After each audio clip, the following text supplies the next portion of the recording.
And we have another very busy episode coming up, because we are still on this quest to get this item. But just before we do begin, I do have a couple of challenges that I need to hand in, which now that we've handed them in, we've reached level 40 in woodcutting, level 40 in divination, and we've reached a total level of 1000.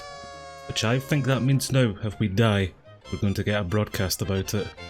So that'll be nice. But onwards with our quest, which today sees us start off in Camelot, and starting the quest, Merlin's Crystal. So this Muppet here, who's now forced to live up in this attic, has managed to trap himself inside the titular crystal, and we are tasked to try free him from it. And yes, I did say titular, so I have to now come speak to all of the knights and get their suggestions on how to free Merlin from the crystal. And they suggest that there's been some form of foul play from someone in this castle there, and I should access it by boat.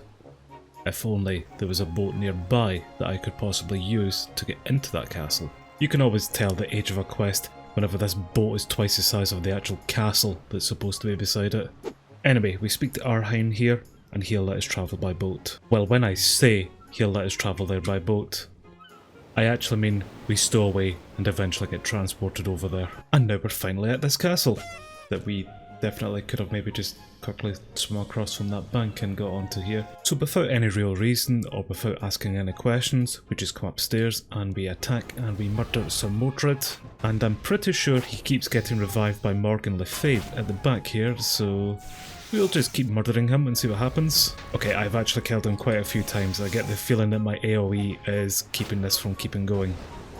Yes, right, I actually need to leave and come back upstairs. Well, finally we're able to speak to her. Spare your son?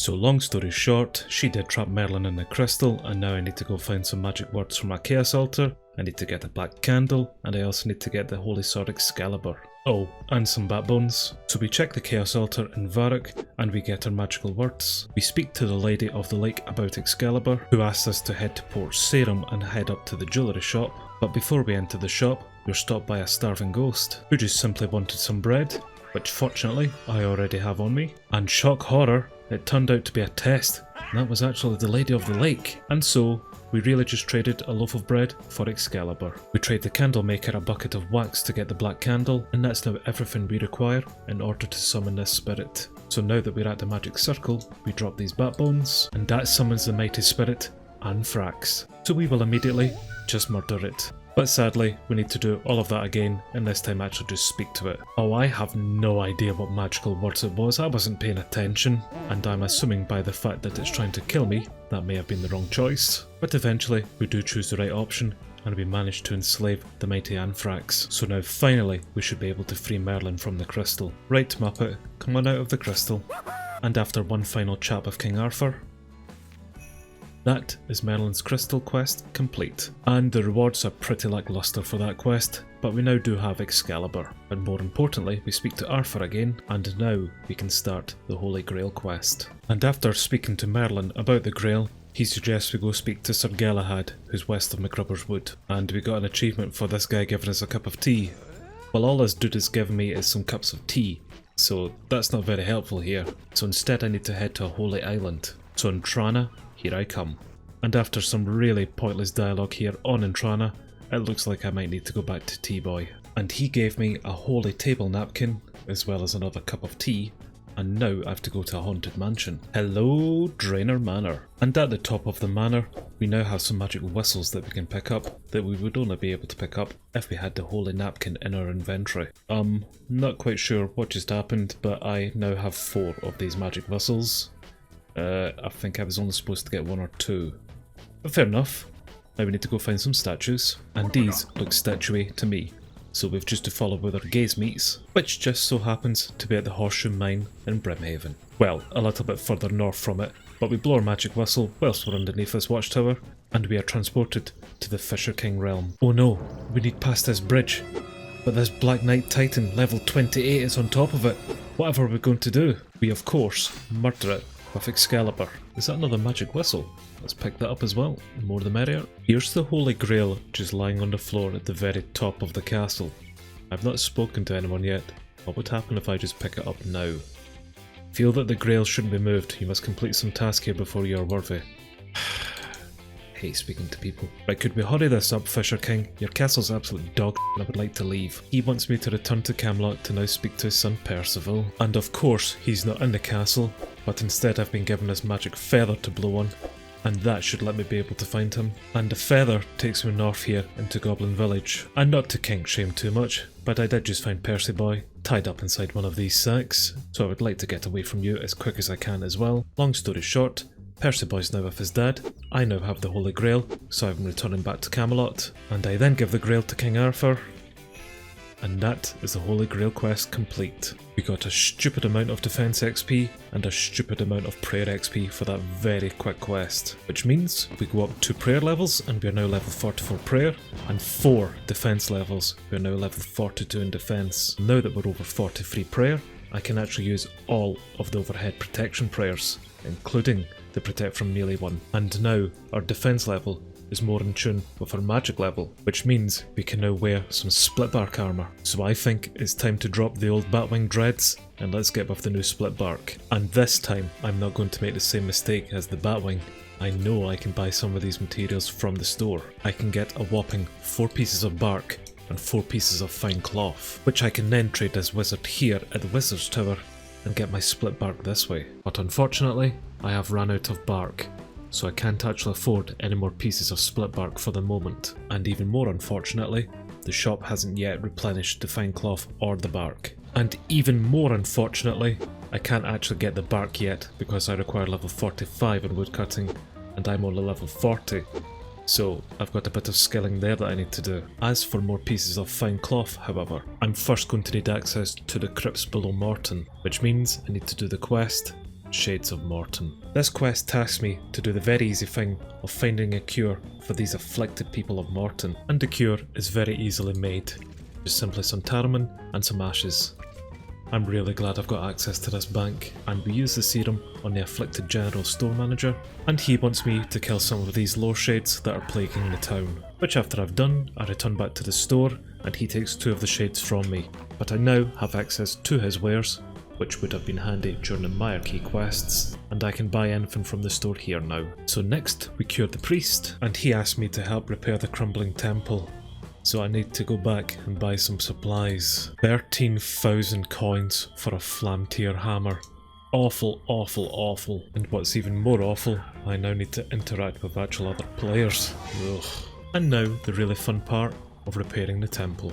Well, the flaming fire altar is now lit, so I think we are able to use our serum on it. We sanctify serum 207 in the sacred flames and rename it to serum 208. Now we have a permanent cure for the afflicted in Mort'ton, but unfortunately I require more sanctity, so I need to do this again. Well, that should now be enough sanctity for us to use olive oil on the altar, and we should bless it. And we now have a few doses of sacred oil. And just before we do some pyre stuff, we'll quickly cure the people of Mort'ton, and now we can apply our sacred oil to our logs and prepare the funeral pyres. And 1 toasty shade later, we get a bronze crimson key. And with the keys, we can now enter the crypt underneath Mort'ton. And after we open the corresponding chests, we get some loot out of them. Unfortunately, we didn't get any of the fine cloth though, but we return back to the priest. And that is the Shades of Mort'ton quest complete.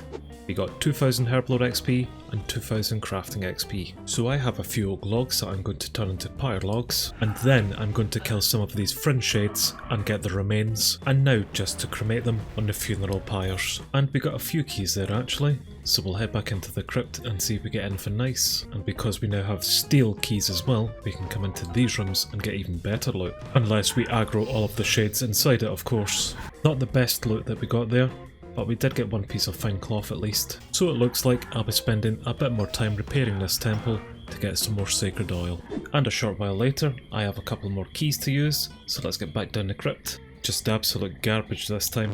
Not even a single piece of fine cloth. I can clearly see this account isn't going to have the best RNG. Well, I may come back to this and get some more keys and open some more chests later, but let's be honest, I'm probably just going to wait the 24 hours and buy the fine cloth from the shops whenever they restock. Although I do have 5 pieces of fine cloth now in my bank, so I am tempted to go get my woodcutting level up to at least 45 to get bark and actually just do something with them. So, with 23k more woodcutting experience required until level 45, I'm going to be spending quite some time in Draenor chopping down willows. Or at least until I get bored. I'll see you guys in a bit. Well, that was a quick bit for you guys, but an eternity for myself. But that's us now reached level 45 in woodcutting. And now I'm finally able to come chop these trees for the bark. And of course this muppet is teleported in to kill me. Just let me get my bark, you head. Well, I managed to get a few pieces of bark there, so I will trade them for some more Splitbark pieces. Well, I didn't have enough to get all of the armour, but I was able to get myself the helmet and some legs. And I've got to admit, I'm looking like a real gnarly onion now. Oh, and would you look at that. That's me now, got full Splitbark armour. It's almost as if I've waited a couple of days before recording again. But I really needed the armour and weapon upgrade, because I'm about to get into some pretty serious combat shortly. And no, these rabbits do not count as my combat, but it did count as my combat daily challenge. And after I quickly bury the remainder of these bones, and then hand in both challenges, that's me reached level 45 in prayer. And I got a challenge XP lamp, which I'm going to put straight into attack, just to see if we can get any levels on it. Which we did. We got 2 attack levels. So with my combat skills now better, and my armour and my weapons upgraded, it's time to get into our combat, and we're going to see about levelling our Slayer skill. And I can't think of a much better way to do that than by teleporting to the Wizard's Tower and starting the novice quest, Rune Mysteries. So it looks as if a demon has attacked the Wizard's Tower, and I have to now cast an airstrike spell at the vortex to do something about the demon.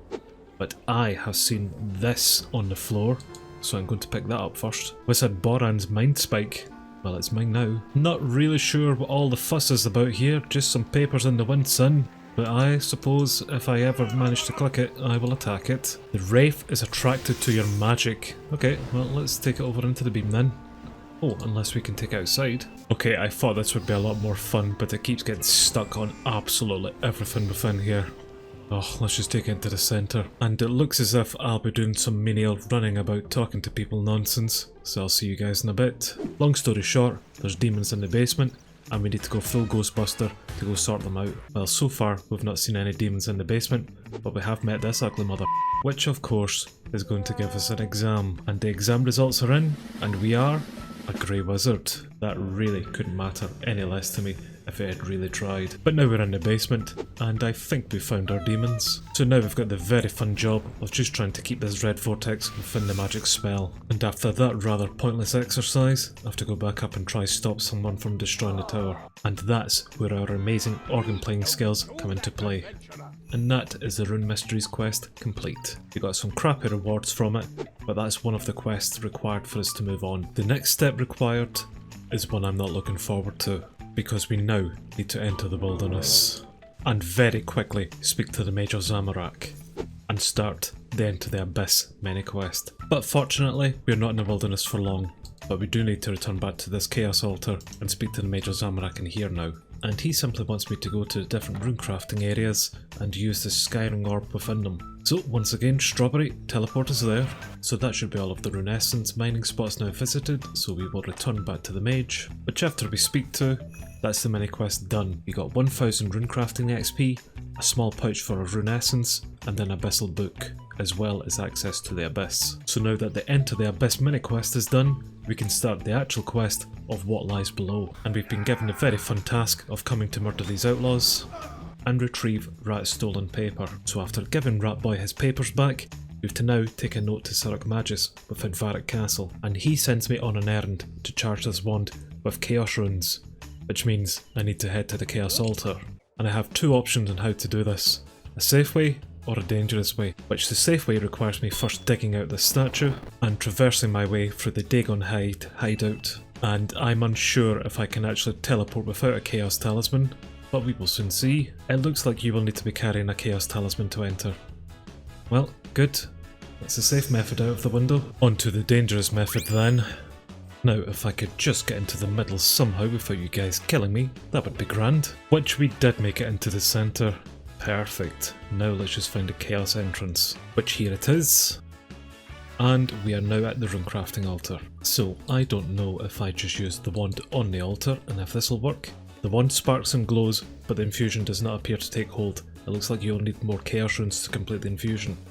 Well, fortunately, I do have a lot of pure essence, so let's make them first. And this seems to be working now. So we now have an infused wand. And so we return back to Surrock to tell him the good news. And he has sent me to come back and speak to Ratboy, who turns out to be the police and has now sent me to go speak to someone called Zaf. I've never seen this guy before. Well, Zaf gave me a beacon ring and also some instructions which I've not read. So I'm coming back in to have a word with Surrock, who is now in some new shiny robes. And so I now get to murder the king. I should probably summon Zaf, seeing as the chat keeps telling me to do so, but I'm kind of enjoying just beating this guy up. But after we've done our bit of regicide, we return to Rat, and that is what lies below quest, now complete. We got 8,000 runecrafting XP, 2,000 defense XP, and the beacon ring, as well as access to the chaos tunnels, which lets us advance to runecrafting levels, so we're now level 45 in runecrafting. And I've also just seen that I'm 1 XP from 45 magic, so little dark wizard, you will do. And that's us got up to 45 magic as well. So before I move on to the final part of the quest for today, I need to speak to this guildmaster and very quickly accept the Dragon Slayer quest, just so I can get an anti-dragon shield from the Duke. If I survive what I'm hopefully going to achieve today, I will do Dragon Slayer another time. But for now, I'm going to try do the mini quest, the hunt for Surrock. But before I head into the chaos tunnels after him, I'm going to need to really get prepared. And it's not the best equipment, but it's what I've got to work with. So into the chaos tunnels we go, and so long as I don't get killed down here, I'm just to find Surrock and all the places he's teleporting to, which so far so bad. Everything is trying to kick my ass. And our very first dragon, hopefully I can get past this without aggro and everything. Of course not, I've aggroed everything, let's get out! And yay, our first cutscene! I think I've got 3 of these to do, and this is our second cutscene. And just as I get to the portal to go through, I've run out of prayer. So I'm going out and we're going to regroup and do this properly. And I'm hoping I'm going to be able to enter this rift from the wilderness now that I've done most of that. Which yes, I was able to. Let's put protect from melee back on and get back to the Dagannoth. We're back with our Dagannoth, so let's go through this portal for our third and final cutscene and for our battle with Bork'd. So I think I'm in a safe spot at the moment, and if I protect magic and just attack Bork'd from here, I'm hoping he can't hit me, but because I'm protecting magic, Surrock, who will throw magic at me occasionally, won't be able to damage me. We'll see how this goes, I should maybe pot up. He is on a level 107, but from what I've read from the wiki, he's a lot stronger than that. And the fact that he has yet to hit me, and Surrock boy over there has yet to hit me, we might be able to get away with this scot-free. Now I know at about half health he's going to bring in his Orc Legions, which I'm hoping aren't going to do too much damage. Yep, they're there. What level are they? 86, oh my god, they are doing quite some damage. Okay, let's concentrate a little bit then. They seem to be hitting with range, so if I protect from range and just take them out first, I'm aware that Surrock is now a bit closer to me, so I'm hoping he's still not going to attack me. Leaving was a bad mistake. We're okay. Although, no we're not. They've pushed me out of the way. Right, okay, let's see if we can regroup here. Oh, there's a magic attack. Okay, I have been put in a bad position and need to get out. I can't chance that. Damn, I was doing so well. Although I'm very tempted to go try that again. Okay, we are back again. Let's put on protect from magic, and I also realised I did not have my Splitbark orb on last time. I had the shield. So we will see if we can do a little bit more damage this time, and hopefully he won't push me out of this corner. Yes, I think my DPS is a little bit better now that I've got the orb on. Surrock, don't you hit me, I've got enough to deal with here. Just you walk away, son. He's gonna get his orc minions out in a bit. Oh, what did I just say? Hopefully my AoE will just take out the orcs. I'm not gonna try protect anything different, and we'll just see if we can eat through this. Oh, we've gone up a defense level there. Well, that's the orc legions down. Let's go back onto Bork'd. And genuinely, so far so good. I reckon we're going to get him down this time. I reckon one good asphyxion here and he might be down. 900 health. Oh, and he's dead. Stick a Bork in him, he's done. As is Surrock. And for doing that mini quest, we got 5,000 Slayer XP, as well as the ability to slay Bork'd daily for 1500 Slayer XP. Which is really the whole reason for today's quests. Which means I've gone up 7 Slayer levels there, I'm now level 33. That's absolutely fantastic. So I'm going to quickly grab the items here that I can, and then we're going to get the fuck out of here. Well, overall, I'm pretty pleased how things have gone this episode. we've actually gotten quite a lot done. I do require level 40 Slayer in order to get this item, but being level 33 Slayer now, with the ability to kill Bork'd daily for a lot more Slayer XP, that's really going to help me level that up quickly. We are slowly getting the skill requirements and quest requirements done in order for us to obtain this item, so we are actually making a lot of good progress towards it.